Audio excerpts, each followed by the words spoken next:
The Mosasaurus hunts near the surface of the water, utilizing the power of a large paddle-like tail to quickly propel itself, unleashing a sudden attack to fatally incapacitate anything it could sink its teeth into. I never thought I'd say this, but the Mosasaurus Species Field Guide is kind of disappointing? Hello everyone and welcome to the analysis of the Mosasaurus Species Field Guide for Jurassic World Evolution 2. And we can be really quick about it. It's Mosasaurus.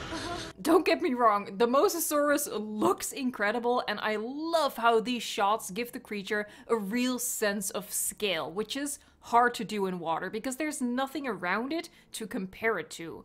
But the way it fills the frame, you can really feel how massive it is, and for me personally, it reminds me a lot of documentaries on great white sharks. And as you may have heard from yesterday's episode of Jurassic World Australia, I am terrified of sharks. I admire them, I find them amazing, but also just frankly terrifying. So the fact that this species field guide is giving me that same sort of uncomfortable but awe-inspiring feeling is really cool. It is spot on. It also moves so well, so smoothly, especially in that last underwater shot. The way it curves its body as it turns, like butter so smooth. The reason the field guide is a little disappointing is because usually we can see interesting stuff in the background of these videos, things we can discuss, things, just scrumptious little things we can bite into and discern and see if we can find any hidden nuggets and clues, you know, stuff like that. But that's not the case here. It's just the Mosasaurus in water, and well, thankfully it's in water. It would be kind of crude if they just plopped it down somewhere on like a grassy knoll. What would have blown my mind was if we could see some environmental things in its habitat, like underwater rocks or foliage, but there's nothing like that, so it's really just the Mosasaurus. We've been waiting for this species field guide for a long time. I think it's pretty much every week that I've asked you guys, what do you think is next? What do you want to see next? And the answer is typically overwhelmingly Mosasaurus! So I'm curious to hear what you guys thought about this. Leave a comment down below. I don't want to downplay how awesome it is that the Mosa is coming into the game or downplay how good it looks because dang does it look good. But looking at this species field guide, all I could think was, oh, they probably should have released this sooner. They should have released this before the big YouTubers got their hands on the development build, I think, because that largely spoiled the big reveal of the Mosasaurus. I think it would have been mind-blowing if this species field guide had come shortly after the pre-order announcement trailer and then give the YouTubers access like a week after that or something, like a little bit of breathing room for this species field guide to really get a chance to shine. But as it is, the stuff we've seen from people already playing the development build, I kind of feel like that stole the thunder away from this species field guide. I don't know, maybe that's just me, maybe I'm being overcritical, maybe I'm in a mood. So that's why I'm asking you guys, rate this species field guide, like give it a 1, give it a 10, anything in between, just let me know what you guys think. I think it's cool, don't get me wrong, don't downvote yet, I think it's awesome. But I think the timing of it, the long wait for it, did it a disservice, personally, because the species field guide, as I said, it's just the Mosasaurus, but we've already seen the Mosasaurus in a couple of things at this point. We saw a glimpse of it in the announcement trailer. We've seen a little bit of it in the pre-order trailer. We saw it jumping out of the water, as we see in the species field guide as well.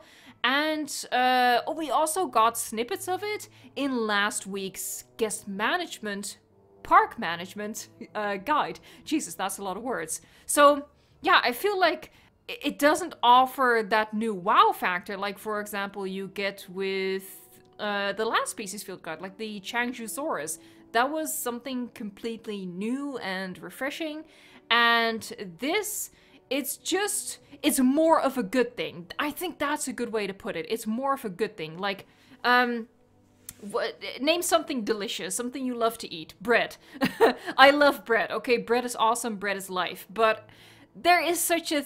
if there's no such thing as too much bread. I nearly said that. I don't mean that. There is no such thing. But there is such a thing as the first couple of bites are, they're the best. They're the best. But if you're, you know, if you keep eating and you're getting a little bit full on the bread, because that's what bread does. Damn you, bread. It starts to lose some of its magic. And I think that's the case here. We've had our first... I'm losing you, aren't I? I'm losing you. We've had our first bites of Mosasaurus in 3 official releases and also in tons of YouTuber playthroughs at this point.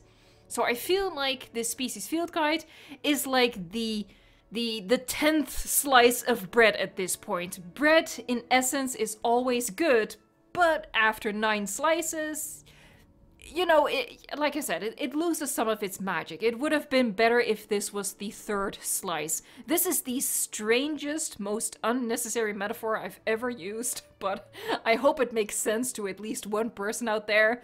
You and me were on the same wavelength. I salute you.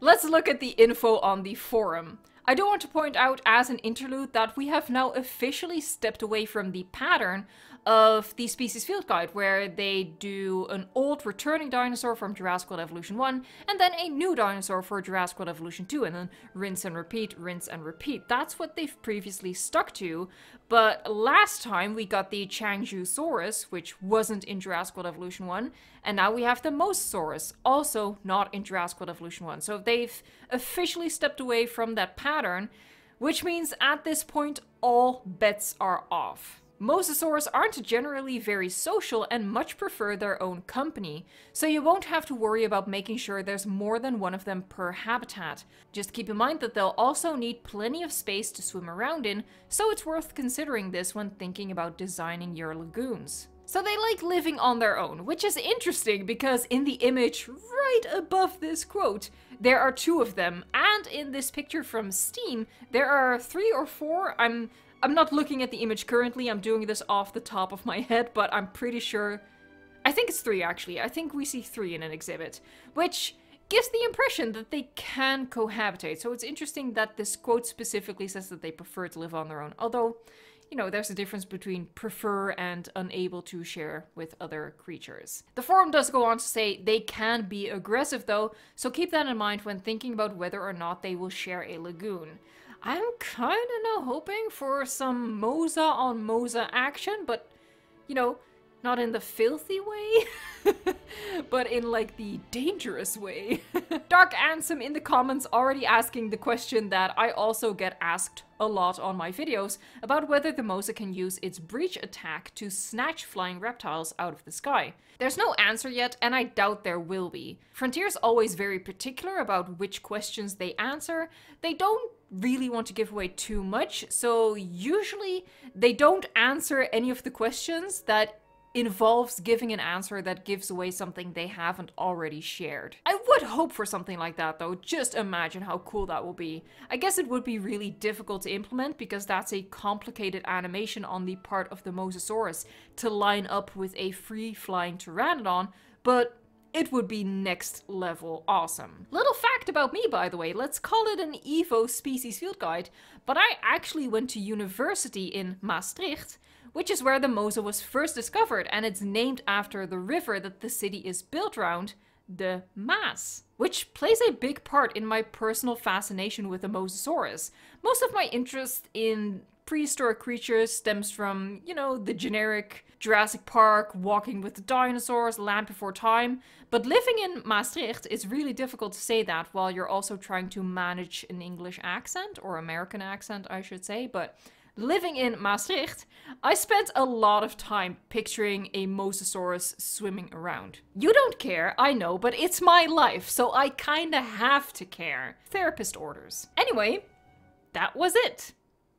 Yeah.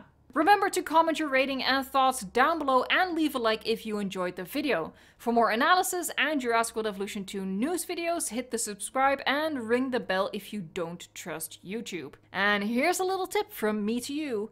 Don't trust YouTube. Thank you so much for watching, liking, subscribing, and until next time, enjoy the anticipation.